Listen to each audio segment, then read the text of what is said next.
Dr. Isha Mannering. She's a pediatrician, but she's also, just as importantly, a parent.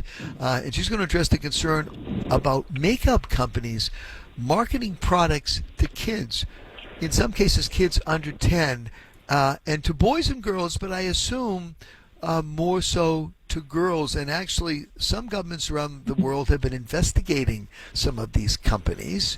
Dr. Isha Mannering, welcome to Nightside. Happy Monday, Dan. Thank you for having me. Or Monday, as a friend of mine calls it. Monday, exactly. Yeah, there's all sorts of nicknames for Monday. That's one I can use in the air. Anyway, what's going on here? I see the idealized versions of people. The movie stars have brushed up photographs so they look just perfect. Has this really seeping down to kids with their image of their self images, and they now are using makeup and cosmetics before they turn 10 years old? What are we doing to our kids?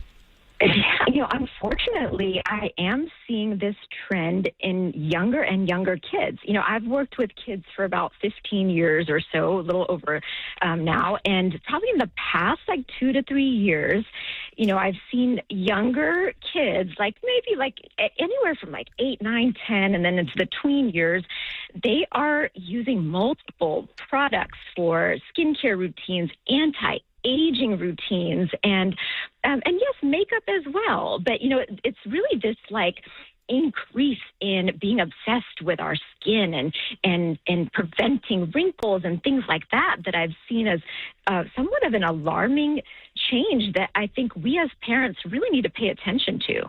Well, I have to assume that this is related to internet and Facebook and Instagram and TikTok, where a lot of these children think that the most important thing is not the familial relationship or how they're progressing in school at whatever age they are, but they all assume that somehow they're all going to become movie stars. I know that there have always been people in this country who have aspired to unrealistic careers, but what fault or what responsibility is it to the parents of these kids?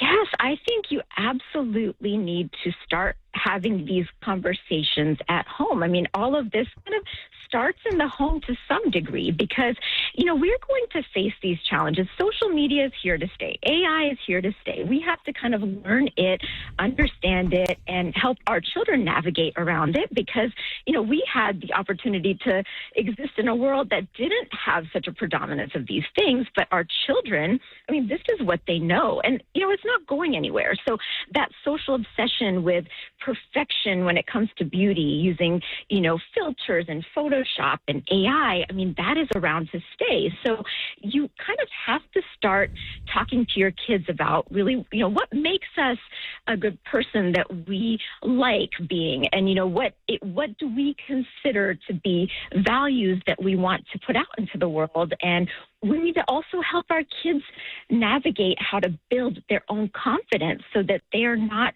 just completely obsessed with this idea of beauty and perfection and chasing it all the time.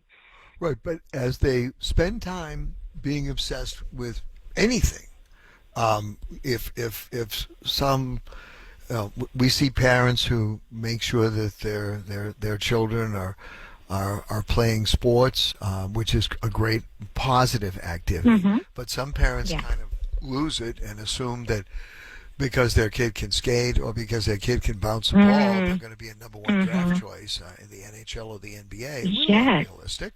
Big country out there, a lot of people. But this idea of what do I look like? How do I appear to my friends? That's tied up in everything that they're about because so much of it is what their identity is. How many friends do they have? Am I in with the cool crowd? We've always had that. We've always had that. But it seems to be more intensified, and I can only assume it is social media. I agree, Dan. And I think part of it too is like, you mentioned we kind of tend to live in this like extreme culture. It's not, it can't be enough that our kid loves to play a certain sport, but if they show interest and they're pretty good, then we're already thinking, hey, what else can we do and how can we get them to the top level, instead of stepping back and saying, hey, he likes this. This is great. He's happy and he's building his confidence. But I think part of it is that we, almost have like lost a little bit of family connection sometimes when our lives are so busy. And so, we're not necessarily spending that quality family time as much every day. And I think with social media taking off and younger kids having access to it, they tend to look to these influencers as their role models. And when these influencers are looking so perfect, all the time, of course, probably with the help of some additional, filters or Photoshop, they tend to use them as the standards, which is just not realistic. It's okay to be at that age and be more interested in appearance or be more conscious of hygiene. But what they're having to deal with now that we didn't necessarily have to deal with is that like perfection ideal that's so in their faces all the time. It's everywhere. I have one article that I think you folks might have sent to us, or it's an accompanying article from CNBC that said that the government of Italy is investigating, I don't even know these companies. My kids are too old. Yes. Sephora and Benefit over skincare marketing to children. What's that all about? Yes. So those are two major retailers of skincare products and makeup products, and the AGCM, the Italian Competition Authority, has launched investigations last week into these retailers for, quote unquote, unfair commercial practices, stating that they failed to label the products as, not being intended for minors, and that they have what they call insidious marketing strategies, which it kind of seems like, these brands, these retailers have a big online presence, a big social media following, and they have, there's a lot of influencers who are kind of promoting the products sold by the retailers and, not necessarily saying, hey, by the way, these are not intended for kids, and the companies themselves are not labeling them as such. So that's what that investigation is about. Well, look, I appreciate your information. How can folks, if folks are interested, do you have a website? A lot of the people who come on as guests on our program have recently written a book, or they have a website. I'm sure you don't need more patience in your practice, but how can people get in touch with you? How could they follow you, Dr. Mannering? Well, thank you. I do the platform I've developed. It's called MD, and you can search for it on, YouTube. I have a YouTube channel. I have Instagram, Facebook, all the social medias, and we talk about all kinds of interesting topics like this. So, and yes, I appreciate that. You broke up when you gave us the name of the website? Yes, it's Intune MD, and you can search for that on YouTube or Instagram, Facebook. So I just want to make sure with my Into, INTO, and Envied.